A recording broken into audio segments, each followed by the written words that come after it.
Apakah menurut DPR RI, menurut Kompolnas dan sebagainya itu ini sesuai dengan ketentuan yang berlaku? Menariknya, ketentuannya itu ketentuan mana yang berlaku itu? Fakta yang dihadirkan oleh pendumas atau pelapor hanya berupa data sekunder dan tidak memiliki kekuatan pembuktian sehingga tidak bisa digunakan sebagai alat bukti. Kan nggak nyambung. Bicaranya itu tidak sesuai ketentuan, tapi alasannya masalah alat bukti. Apakah bapak-bapak waktu itu ditemui oleh beberapa komisioner? Saya tanya, apakah bapak-bapak sepakat dengan surat ini? Itu aja pertanyaan saya. Apakah benar bapak menyetujui ini? Mereka bilang apa? Saya tunjukkan surat ini. Loh, kami belum terima surat ini. Bahkan kami ini masih dalam proses mau mengajukan masukan. Nah kan mereka minta kopinya dari kami.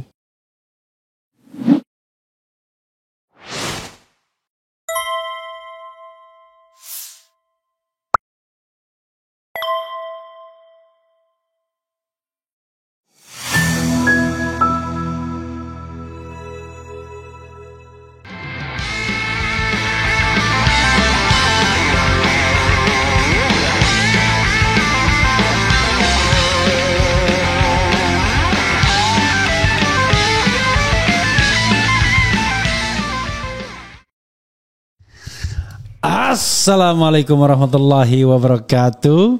Sobat RH sekalian, jumpa lagi kita di channel yang keren ini. Keren, cadas. Ya, saudara sekalian, ini perbincangan yang menarik ya, terkait dengan perkembangan ijazah palsu. Tapi pengacara Dr. Tifa Egy Sujana dan lainnya, Abdullah Al-Kathiri mengatakan, kok bisa begitu? Ini ada DPR ketika gelar perkara khusus dan lain sebagainya. Nah, coba dia harus bertanggung jawab juga. Saya tidak paham betul apa yang ingin disampaikan Bro Al-Kathiri, tetapi yang jelas saya mengerti. Oke. Abdullah Al-Kathiri, Bro, silakan Anda mau komplain apa sebagai seorang lawyer yang membela Dr. Tifa Egy Sujana dan teman-teman terkait dengan surat entah dari Bareskrim atau dari Mabes Polri atau dari Polda Metro Jaya. Silakan. Terima kasih. Assalamualaikum warahmatullahi wabarakatuh. Waalaikumsalam warahmatullahi wabarakatuh. Ya, alhamdulillah pagi-pagi ini saya sudah bisa berada di tempatnya Bang Refli. Baiklah, di kepolisian itu dihadirkan mulai dari Irwasum, kemudian bidang hukum, kemudian Propam dan sebagainya itu dihadirkan semuanya, ya kan? Artinya semua, bahkan Bareskrim itu sendiri ya, kabar Reskrimnya bukan kabar direktur ya, Reskrimum itu juga ada di situ. Pokoknya lengkap lah.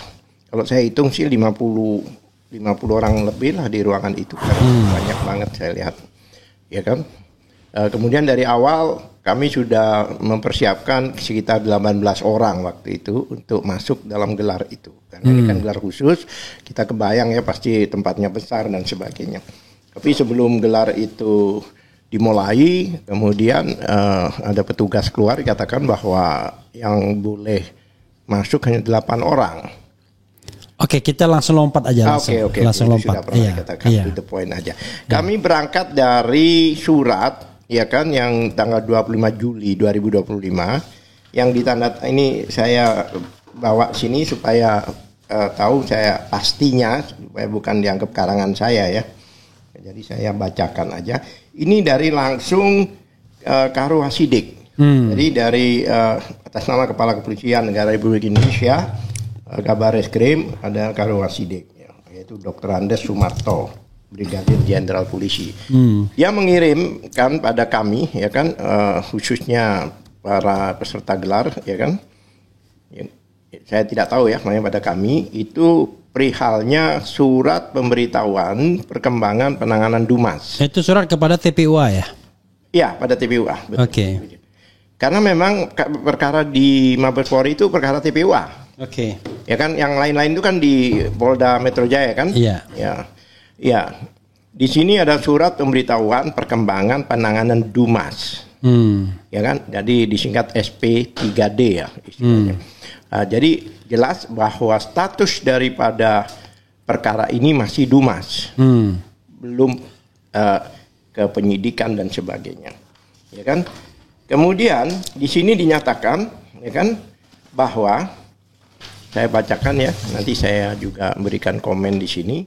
Sehubungan dengan rujukan di atas disampaikan kepada saudara.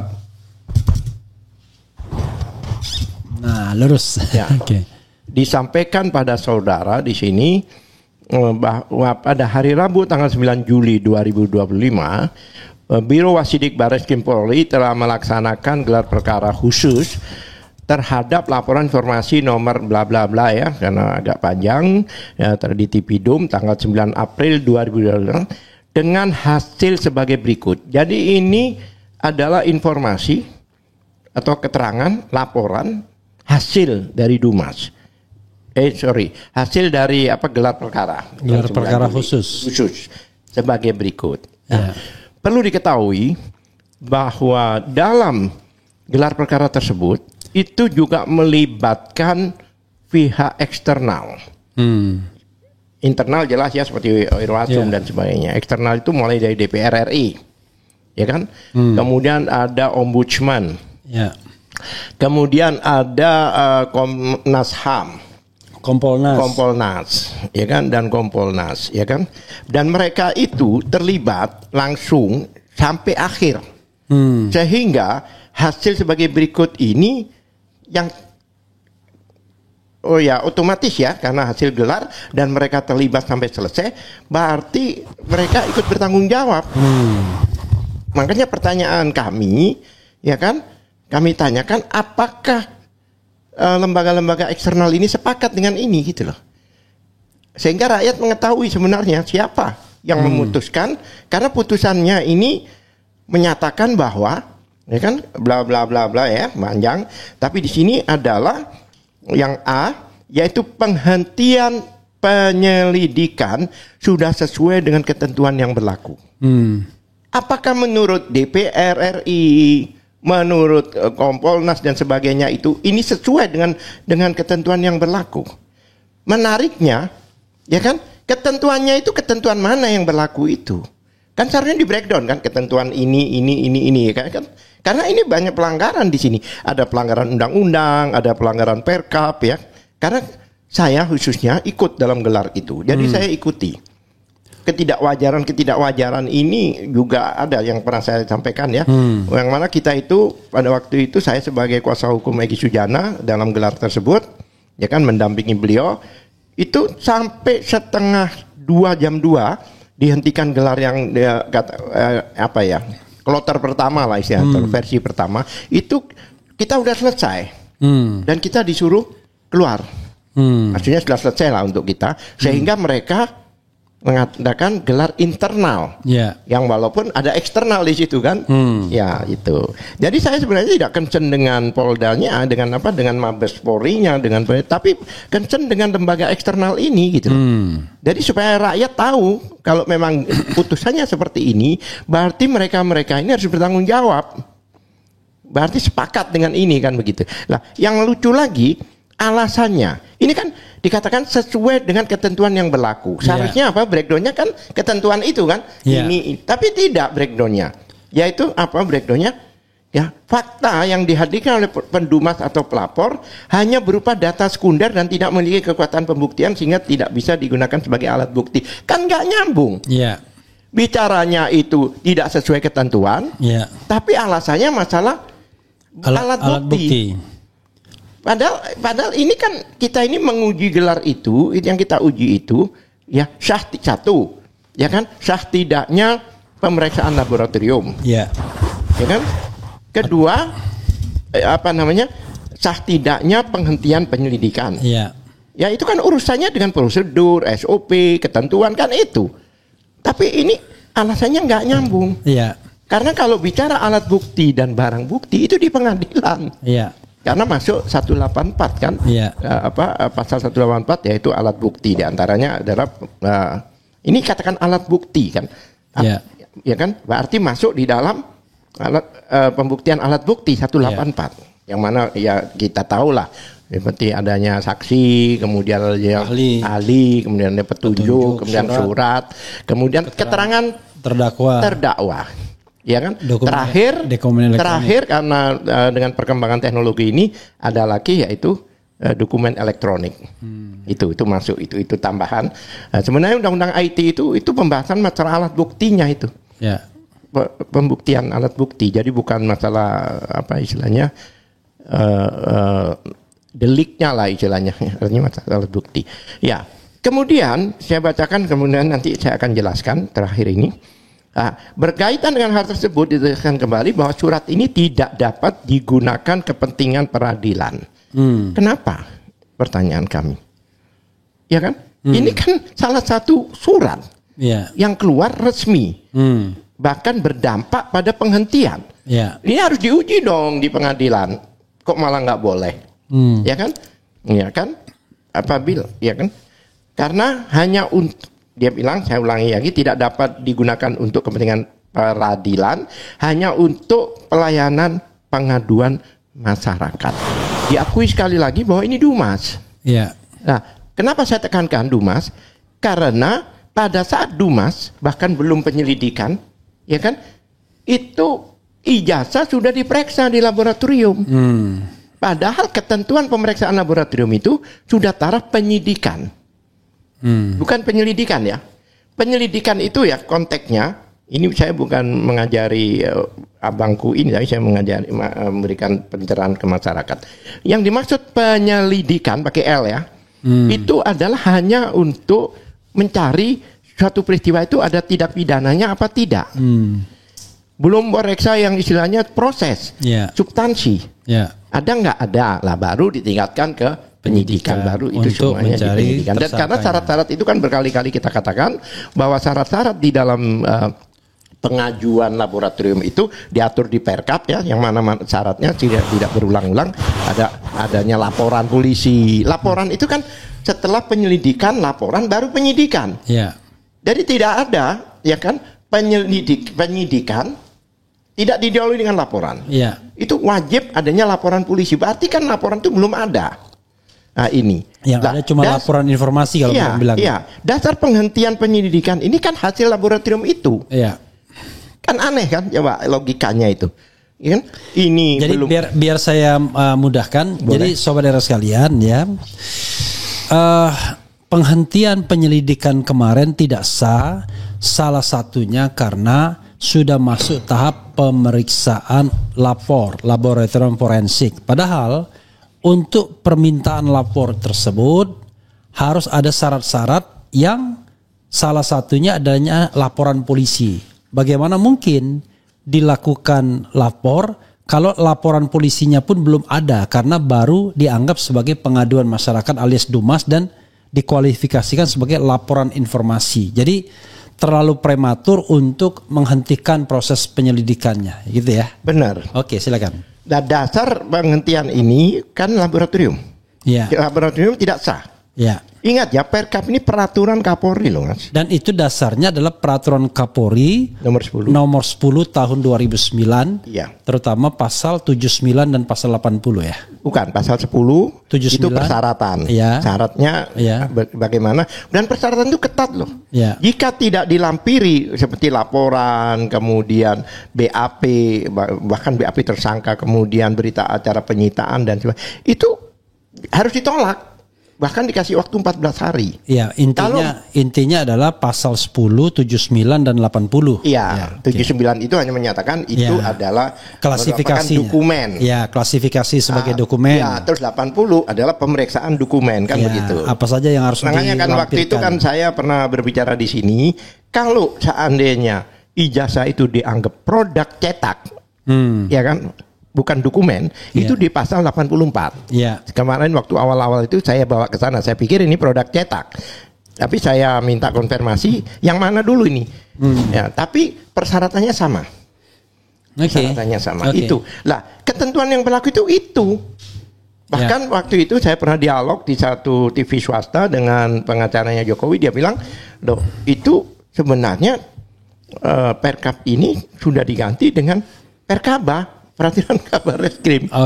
Padahal kabar reskrim itu di bawah, dia bilang itu leg spesialis. Leg spesialis itu harus selevel. Tidak ada di bawahnya leg spesialis. Oke, kita teruskan. Kita move on. Oke. Nah, lalu kemudian Nah, berhubung kami tahu persis, jadi ingat ya, dalam gelar awal yang setengah hari itu pihak UGM itu tidak dihadirkan, tidak dihadapkan. Setengah jam setelah itu gelar lanjutan ada pihak UGM. berarti tidak bertemu dengan TPUA. Iya. Bahkan saya tanyakan ke Ombudsman kemarin, ya kan? Ombudsman menyatakan bahwa sampai gelar dengan kami pun itu saya tanyakan, ada nggak ijazah ditunjuk? Juga tidak ditunjukkan. Walaupun ke lembaga eksternal yang merupakan bagian dari gelar ini juga tidak ditunjukkan. Nah, sekarang karena ini menyatakan hasil gelar dan peserta teruskan. Dan peserta gelar itu adalah lembaga-lembaga eksternal tersebut, ya kan? Lembaga eksternal tersebut kan peserta gelar itu. Maka kami konfirmasikan. Ya kan? Minggu lalu saya bersama Dr. Tifa dan beberapa lawyer. Dr. Tifa yang mana? Yang itu? Ya itu. Yang itu makhluk itu. Iya. Yang satu bukan. Ini Tante Dina ini yang satu. Dr. Tifa Bayangan ya. Ya teruskan. Iya, Anda jangan gugup Dr. Tifa udah datang. Itu Anda mengocak radar orang ini kan. Ada tamu masa saya disuruh ngomentarin. Silakan. Iya. Jadi begini, akhirnya kami konfirmasikan ke lembaga-lembaga tersebut. Iya. Saya katakan Bapak ikut gelar ya sampai akhir ya. Ya kan? Konfirmasi ke lembaga-lembaga tersebut tuh Kompolnas, Ombudsman baru 2 ya? Baru 2. DPR-nya enggak, belum. DPR sudah kami suratin enggak, maksudnya belum dikonfirmasi kan? Tadi kan konfirmasi. Belum. Karena kami tidak tahu siapa yang dikirim oleh DPR. Enggak, maksudnya konfirmasi baru 2 dari 4 lembaga itu. Ya, baru 2. Oke, apa jawaban mereka? Ya kami tanya pada mereka, ya kan? Mereka ikut gelar dan di sini mengatakan adalah putusan gelar. Ini adalah putusan gelar, ya kan? Apakah Bapak sepakat? Saya tunjukkan suratnya. Apakah Bapak waktu itu ditemui oleh beberapa komisionernya? Saya tanya, apakah Bapak sepakat dengan surat ini? Itu aja pertanyaan saya. Apakah benar Bapak menyetujui ini? Mereka bilang apa? Saya tunjukkan surat ini. Loh, kami belum terima surat ini. Bahkan kami ini masih dalam proses mau mengajukan masukan. Maka mereka minta kopinya dari kami. Oh, jadi nggak tahu, tidak terlibat di sini, tidak. Ya, kami ya keberatan. Kenapa mereka? Itu Ombudsman atau Kompolnas? Kompolnas juga ada hal yang sama. Juga belum menerima surat ini juga. Ya kan? Kami berikan kopi dari kami. Saya bilang ya udahlah, kami tidak keberatan ini untuk dikopi. Ya itu. Dijelaskan. Bahkan mereka masih dalam proses membuat semacam masukan ya. Rekomendasi apalah gitu. Ya, yang terkait sama pelayanan publik. Kedua, atau Kompolnas. Setelah berapa hari setelah itu kami ke Kompolnas. Tadi berarti rekomendasi terkait dengan pelayanan publiknya kan ya? Iya. Nah ini Kompolnas. Dan begini, kami itu rata-rata tanggal 15 Juli kalau nggak salah kami kirim surat itu. Tapi tidak ada respon. Sedangkan proses di Polda ini kan ngebut kan. Akibatnya loh, kami kok nggak dipanggil-panggil sama kami mengadukan ke beberapa lembaga ini. Hanya kami berinisiatif, kami datang pada hari itu dan kami minta digelarkan hari itu. Karena artinya apa ya? Ini critical time lah istilahnya. Hanya alhamdulillah diterima dengan baik dan kooperatif, mereka jelaskan semua, kami menjelaskan semua dan sebagainya. Semua ya artinya kejanggalan-kejanggalan itu ya kami minta mereka fair untuk memberikan masukan yang objektif. Ya kan, karena ini berdampak pada nasib orang. Ada ibu-ibu, ada ini, ada yang sakit dan sebagainya itu. Makanya kami juga kencang lah masalah ini. Bahkan kan sering di statement itu bahwa kalian itu harus minta maaf pada Jokowi dan sebagainya di lawyer-lawyer. Saya bilang Anda juga masih ada waktu untuk minta maaf pada kami. Masih ada waktu, pelapor-pelapor yang itu yang 5 organisasi apa itu ada Pradi. Masih kami beri waktu lah. Untuk kami tidak serang balik. Anda masih ada waktu. Kami masih bisa memaafkan kalian lah, gitu. Kalau kalian. Ada lagi nggak? Ya ini. Kemudian di Kompolnas, kami sampaikan di Kompolnas dan sebagainya diterima. Pertama saya dengan Dr. Tifa ya, karena yang mengajukan Dr. Tifa. Kemudian Kompolnas, ya kan, itu minta supaya komprehensif. Bagaimana saran saya sih itu supaya semua terlapor itu dipanggil sehingga tidak satu-satu. Hanya kita adakan 2 hari setelah itu kami mohon kembali untuk audiensi dan diterima. Cuma masalahnya di Kompolnas ini ada sesuatu yang mengherankan. Pada saat kita datang, kita mempertanyakan bahwa kami datang sesuai dengan permohonan apa, nggak ngerti mereka. Ada surat kami itu kayaknya nggak diterima oleh beberapa komisioner.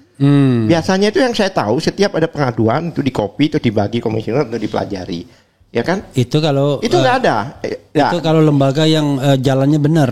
Bukan gitu, teman-teman. Ya benar juga yang jalannya benar. Teman-teman beberapa itu menduga bahwa ada yang nge-gap di situ ngeblok apa ya istilahnya itu sabotase lah. Buktinya apa?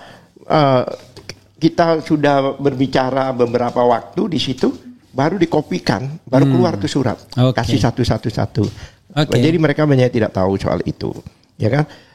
Oleh sebab itu banyak hal-hal ya, diantaranya kami juga sudah mengajukan ke TPUA, Egy Sujana lah khususnya, kami kuasa hukumnya sudah mengajukan ke Propam untuk ini diaudiensikan di Propam, ya kan? Kami juga ngajukan untuk RDP juga di DPR, tapi sampai sekarang masih belum ada ini respon. Tuh surat dari Karwasidik. Iya. Iya. Saya kan itu kan harus ada yang dilaporkan. Iya. Saya melaporkan. Minta suratnya sebentar, biar kita ini kan. Jadi yang mau dipermasalahkan surat dari Karwasidik. Itu yang di bawahnya itu keterangan. Oke. Bukan yang surat itu tadi, surat dari Karwasidik tadi. Oh ini? Yang mengatakan iya. Nah ini, jadi surat ini ya. Iya. Tapi ini surat print out ya? Iya, dikirim pada kita. Oh iya, dikirimnya apa? Bentuknya apa? Fisik atau?